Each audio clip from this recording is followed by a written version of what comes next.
एक professor class ले रहे थे। क्लास के सभी छात्र बड़ी ही रुचि से उनके लेक्चर को सुन रहे थे।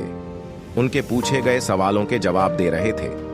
लेकिन उन छात्रों के बीच कक्षा में एक छात्र ऐसा भी था जो चुपचाप और गुमसुम बैठा हुआ था।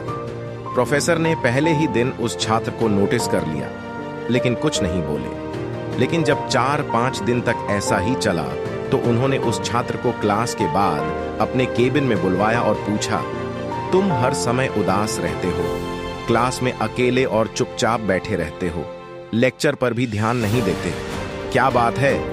कुछ परेशानी है क्या? सर, वो छात्र कुछ हिचकिचाते हुए बोला, मेरे अतीत में कुछ ऐसा हुआ है जिसकी वजह से मैं परेशान रहता हूं, समझ नहीं आता क्या करूं। प्रोफेसर भले व्यक्ति थे। उन्होंने उस छात्र को शाम को अपने घर पर बुलवाया। शाम को जब छात्र प्रोफेसर के घर पहुंचा तो प्रोफेसर ने उसे अंदर बुलाकर बैठाया। फिर स्वयं किचन में चले गए और शिकंजी बनाने लगे। उन्होंने जानबूझकर शिकंजी में ज्यादा नमक डाल दिया। फिर किचन से बाहर आकर शिकंजी का गिलास छात्र को देकर कहा, ये लो शिकंजी पियो। छात्र ने गिलास हाथ में लेकर जैसे ही एक घूंट लिया, अधिक नमक के स्वाद के कारण उसका मुंह अजीब सा बन गया। यह देख प्रोफेसर ने पूछा, क्या हुआ? शिकंजी पसंद नहीं आई? नहीं सर, ऐसी बात नहीं है, बस शिकंजी में नमक थोड़ा ज्यादा है, छात्र बोला। अरे, अब तो यह बेकार हो गया, लाओ गिलास मुझे दो, मैं इसे फेंक देता हूं।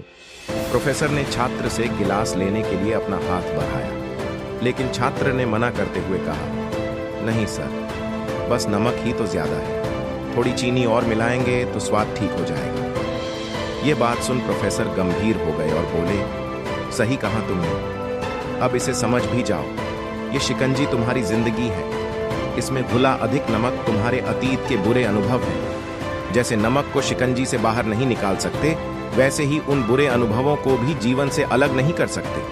वे बुरे अनुभव भी जीवन का हिस्सा ही हैं। लेकिन जिस तरह हम चीनी घोलकर शिकंजी का स्वाद बदल सकते हैं, वैसे ही बुरे अनुभवों को भूलने के लिए जीवन में मिठास तो घोलनी पड़ेगी ना। इसलिए मैं चाहता हूं कि तुम अब अपने जीवन में मिठास घोलो। प्रोफेसर की बात छात्र समझ गया और उसने निश्चय किया कि अब वह बीती बातों से परेशान नहीं होगा।